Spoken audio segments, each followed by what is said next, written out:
Hello, Steve Mills here again with another edition of my podcast. It's great to be back and to be sharing with you some more tried, tested and proven ways in which you can grow your business. Today I've got a guest on my podcast. His name is Andreas Nest. He's part of the Action Coach. Sorry, I forgot the name of it there. That's really bad.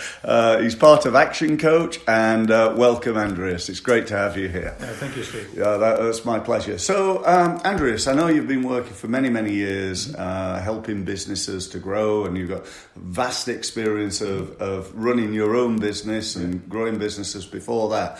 So, I thought I'd kick off by just asking you, what are, in your opinion, are the top 3 reasons why businesses don't manage to ever really achieve their true potential? Yeah. Well, the top 3 main reasons for me, and in my experience, what I've found speaking to tens and hundreds of businesses is there are 3 things that are usually not working for them. The first one is always time. They spend too much time working in the business rather than on the business. And by the way, looking at it is that if you're a plumber and you spend most of your time installing bathrooms, then how much time do you actually spend on your marketing, on your sales, and on building up a great stable operation that can then has the ability to grow? So time is always a big challenge for everybody. And as you know, when you start off your business, you expect to work long hours. But sometimes you need to engage people to help you with that. So time is number 1. Number two, in my opinion, is always the team that you build around you. And the team is, so if you want to grow any business, you can't do it all by yourself. There comes a point when you do need to have people on your side. And it's finding the right people that actually want to go on the journey with you, that are actually working with you on the business and making it better and in the business. And really helping you grow it and not sabotaging the business is the main thing. Okay. And a lot of business owners struggle with that, identifying and recruiting the right team. And usually that is a recruitment process that is not robust enough to attract the right talents, and also not getting down to the real person that is behind your candidate you're interviewing. And so having a good process in place where you've got a good team that you can recruit a good team that you can then move on to actually create a great business with is number 2. Okay. And number 3 is always money.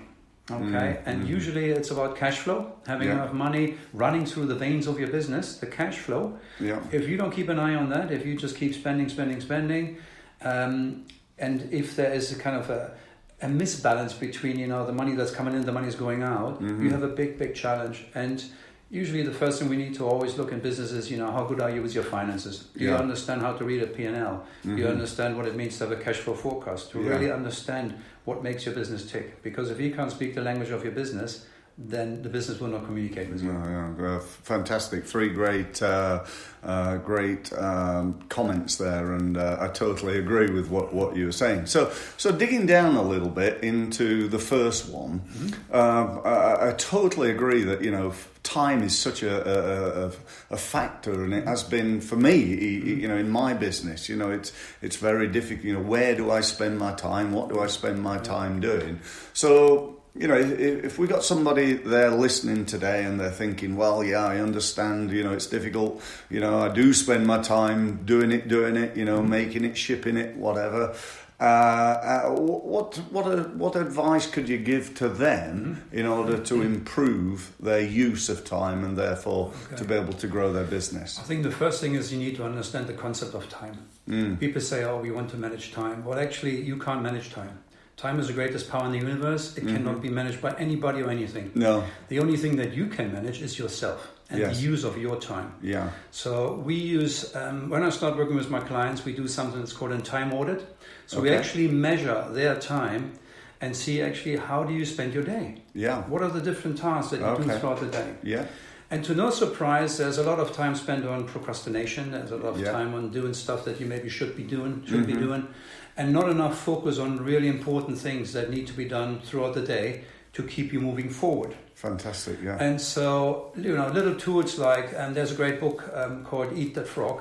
Yes, I know really that. Book, yeah. Make yourself a frog list every night before you go home. make the to-do list just before you go home so you can use it the next day, and don't put more than 3 or 4 or 5 items on it. If it's a too big to-do list, you're never going to catch up on it. You get disappointed, you get disillusioned and demotivated. So keep it short and sweet, but make sure that you tick everything off that's on your list and really start moving throughout the day. And really start managing yourself and the time that you use on tasks. Fantastic, yeah. A very good friend of mine, a guy called Peter Thompson, talks about £10, £100 and £1,000 tasks, and making a list of all the £10 tasks you're doing, in terms of value. And really, should you be doing them as a business owner, which sort of leads into the second question about, if you find that 70% of your time is on £10 tasks, doing the tasks that you could pay somebody £10 to do, then shouldn't you really be recruiting those people? So on the recruitment side, then, what's the best sort of tips or advice you can get for getting the right people on the bus and in the right seats? Okay. So in terms of the recruitment process, it's always good to look at really you need to be very, very clear of what kind of person you want working with you. Mm-hmm. And so, when people, you got to remember that when people come for interviews, they are role playing. Yes. Okay. Yeah. They have studied about your company. They have studied and understood what you want to hear from them to get the job. Yeah. Right? And your job as a recruiter is to really peel through the core of that person. Mm-hmm. Okay. It's a bit like an onion. When you peel an onion, there's so many layers, right? Yeah. And your job really is to understand who is that person that is really in front of me. Mm-hmm. Not the role play. They are really, when I ask them, we're all on our best behaviour in an interview, aren't we? They're going to be good at anything I ask them, right? They're going to show really good stuff. And really understood where they're coming from. I'll give you one example. I used to own a restaurant. And when I used to do my interviews, I used to do them on Sunday nights at 10 o'clock. Oh, wow. Okay. And why did I do that? Well, in the hospitality industry, you are asked to work unsociable hours. You'll be working Saturdays, Sundays, bank holidays, Christmas, etc., right? And so if you don't have the ability to come for an interview on Sunday night at 10 o'clock, you're not the right caliber. No. And so I would then, peel down the layers of that person and really get to the core of them and understand, have they got what it takes to actually have that 100% customer focus that was needed in the hospitality that I was looking for. Yeah. And so take your time. We always say hire slow and fire fast. Yes, indeed. That's the golden rule, okay? But have a process in place, like a scorecard. Have got your 10 values that are most important that you can see in a person, and then score the interview against those core values and see if they actually match and give them a score between 0 and 10 and say, yes, this person, I don't know, for loyalty, I score them a 5. And you ask them question around these kind of subjects. So you get an objective view. And the beauty of that is, once you have a scorecard, you don't forget about that person, because I can guarantee you, if you interview 10 people a day, you can't remember the first person. No. What did that person say? What did that person say? It's just too much. So the scorecard will help you just to get an objective view of who is in front of you and what you can do. Okay. Fantastic. Yeah, good. And lastly, your third comment, so if we could dig down into that, again, I totally agree with what you said about the financial side of the business. And, my accountancy friends tell me things like, most people spend less than 2 minutes looking at their, end of year accounts, and they just have a quick skim through, don't really understand what they're seeing anyway. And often it's telling them information about last year and or even 18 months ago, and so they sign off and off they go, and there's no real value in the information they've got, and they don't have often any up-to-date information, and even if they did, they don't fully understand it. Absolutely. So you always got to remember, is when you look at somebody's books or somebody's accounts, it's historical data. When you wait to the point where you get the books back from your accountants, it's too late. The ship has already sailed. Absolutely. What we need to do is to look at data that is actually happening right now. So, tools like Xero or QuickBooks, where you can have a monthly access, or the daily access almost, but a monthly access to your P&Ls and stuff like this. You need to really look at your figures, and you need to understand, where is this business going? Because all the answers you need are in your figures. how is my money coming in doing? How much are my costs doing? And so you can judge that from there, but you do need to spend time on a weekly basis at least to just see where this business is going. Yeah. And we usually recommend that you build yourself something like a dashboard. Like in a car. When you get in your car, you turn on the engine and you immediately see, how much petrol is in the fuel tank, how your oil is doing, is all the electrics working. So you get a real quick snapshot of actually what's going on in your car. Yeah. Now you can create the same for your business, whereby you have maybe 4 or 5 of your most significant numbers and see them on a daily basis. Okay. Or even, if you drag it out to a week, see them on a weekly basis. Yeah. But make sure you accumulate those data and then have a look at them and see, how much money is coming in. How much money am I spending? What's my break-even point? Do I understand that? And how many leads am I getting in every week? So measure maybe 4 or 5 of your most critical figures that you want to know about. How many people are leaving me every week? Yes. You decide. It's completely down to you, but you need to start testing and measuring each aspect of your business to see actually what the numbers are telling you. Yeah.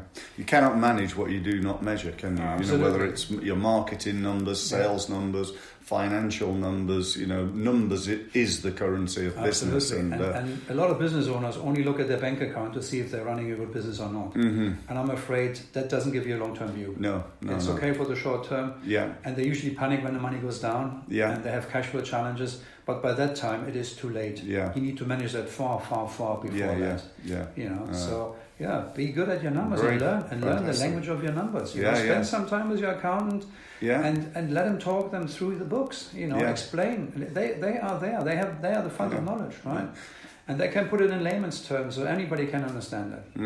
I think one of the biggest problems is that business owners don't have a background in sales and marketing, and they don't have a background in finance and money. They have a background in operations, doing the work. That's what they love. That's why they went into business, making it, providing the service, whatever it is. And they really need to upskill in those 2 key areas. And Steve, you hit the nail on the head, right? Business owners fail because they do not upskill. Yeah. When you buy a business or when you start a business, you're certainly wearing 8 different hats. Yeah, right? absolutely. You're no longer just the electrician. No. You're no longer just, the builder. You now run a business, which means you need to be good at marketing. You need to be good at sales. You need to be good at operations. You need to be good at you need to learn all those things that make a business tick. Yeah. You can't just concentrate on your core skill, which might be, the electrician's job or the plumbing. Yeah. No, you need to learn all the rest around that to actually have a successful business. Yeah, absolutely. Otherwise, all you ever create is a job. It's a job, that often takes you 70 hours a week, and it's a job you finish up hating. And guess what? Nobody buys jobs. No. People buy businesses. Yeah, very good. But very good point. If you only ever created a liability and not an asset, you only ever stay in your job. Yeah. And when it comes to the time you want to retire, I think about 90% of businesses just cease to exist. Yes. Because nobody buys them. No. Because they haven't created an asset that people say, what, there's a plumbing company that that I want to buy because they're turning over good money. It's a solid business. It can work without the owner. It's that journey that you need to go on as a business owner to actually make it worthwhile your time. Yeah. Otherwise, what is it worth working for 20, 30 years Absolutely. when there is nothing at the other end? Yeah, absolutely. Okay, so we've just about run out of time. Thank you ever so much for your time today. If people want to get hold of you, find out more, you tell them a little bit more about what you do and how they can get hold of you. Okay, so like I said, my name is Andreas Nest. I'm an action coach. Yeah. I'm based in Gutcombe House in Portsmouth. Yeah. You can find me on Google. Just put in action coach Andreas Nest. Okay. Very simple.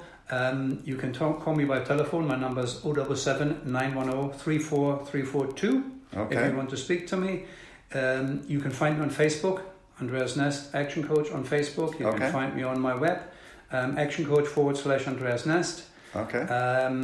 There are multiple ways that you get in touch with me. Okay, but great. make sure, if you're struggling in your business, don't struggle. Just give me a call. Yeah. And we all need a coach, don't we? No matter what we're trying to do. If we want to be better in any area of our life or our business, our health, whatever it is, we need a coach. So if you've not got a coach, go and speak to Andreas. I'm sure he'll do a fantastic job for you. If you want to know more from me, go to my website, which is stevemills.co. If you want to meet up with me, there's a page there, a strategy review, where you can go and book a meeting with me online, and it'd be great to speak to anybody who's looking to grow the marketing and the sales side of their business. So thank you ever so much for listening, and look forward to speaking to you again in the very near future. Thank you very much. Thank you again, Andreas. You're welcome. Thank you, Steve.